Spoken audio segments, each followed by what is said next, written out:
Ang kasayahan ay walang kabuluhan. Ikalawang kabanata.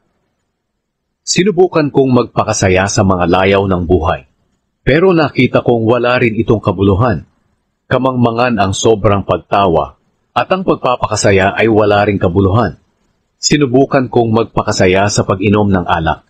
Kahit na marunong ako, sinubukan kong gumawa ng kamangmangan. Naisip ko lang na baka iyon ang pinakamabuting gawin ng tao sa maikling buhay niya dito sa mundo. Gumawa ako ng mga dakilang bagay. Nagpagawa ako ng mga bahay at nagtanim ng mga ubas. Nagpagawa ako ng mga taniman at pinataniman ko ito ng sari-saring puno na namumunga. Nagpagawa ako ng mga imbakan ng tubig para patubigan ang mga pananim. Bumili ako ng mga lalaki at babaeng alipin. At may mga alipin din ako na ipinanganak sa aking bahay. At ako ang may pinakamaraming kawan ng hayop sa lahat ng naging mamamayan ng Jerusalem. Nakaipon ako ng napakaraming ginto, pilak, at iba pang mga kayamanang galing sa mga hari at mga lugar na aking nasasakupan. Marami akong mga awit, lalaki man o babae, at marami rin akong mga asawa, ang kaligayahan ng isang lalaki. Ako ang pinakamayaman at pinakamarunong na taong nabuhay sa buong Jerusalem. Nakukuha ko ang lahat ng magustuhan ko. Ginawa ko ang lahat ng inakala kong makapagpapaligaya sa akin. Nasiyahan ako sa lahat ng pinaghirapan ko. Ito ang gantimpala sa lahat ng pagsusumikap ko. Pero nag-isipin kong mabuti ang lahat ng ginawa at pinaghirapan ko. Naisip ko na walang kabuluhan ang lahat ng pinagsikapan ko rito sa mundo. Ano pa ba ang magagawa ng susunod na hari? Ano pa nga ba, kundi iyong nagawa na rin noong una? Ang karunungan at kamangmangan ay walang kabuluhan. Sinubukan ko ring ihambing ang karunungan at ang kamangmangan, at nakita kong mas mabuti ang karunungan kaysa sa kamangmangan, gaya ng liwanag na mas mabuti kaysa sa kadiliman.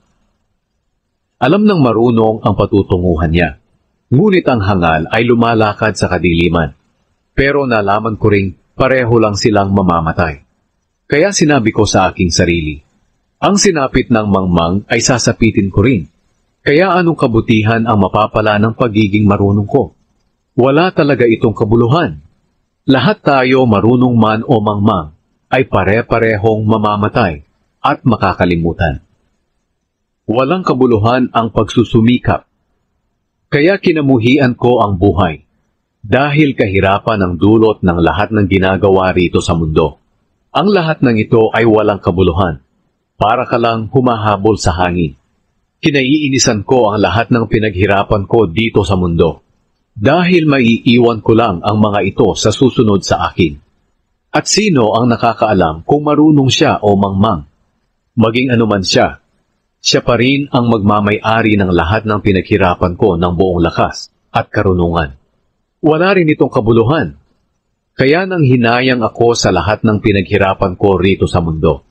Dahil kahit magsikap ka gamit ang buo mong talino, isip at kakayahan, iiwan mo rin ang lahat ng pinaghirapan mo sa taong hindi naghirap para sa mga bagay na ito. Ito man ay wala ring kabuluhan at hindi makatarungan. Kaya ano ang makukuha ng tao sa lahat ng pagsusumikap niya rito sa mundo? Lahat ng pinagsumikapan niya sa buong buhay niya ay makapagpapasama lang ng kanyang kalooban. Kaya kahit sa gabi ay hindi siya makatulog. Wala rin itong kabuluhan. Ang pinakamagandang gawin ng tao ay kumain, uminom, at pakinabangan ang mga pinaghirapan niya. Nalaman ko na galing ito sa Diyos. Dahil paano natin makakain at mapapakinabangan ang mga pinaghirapan natin kung hindi ito ibibigay ng Diyos? Dahil ang taong nagbibigay lugod sa Diyos ay binibigyan niya ng karunungan, kaalaman at kagalakan. At ang makasalanan ay binibigyan ng Diyos ng trabaho upang mag-ipon ng kayamanan para ibigay sa taong nagbibigay lugod sa Diyos. Kaya lahat ng pagsisikap ng makasalanan ay walang kabuluhan, para siyang humahabol sa hangin.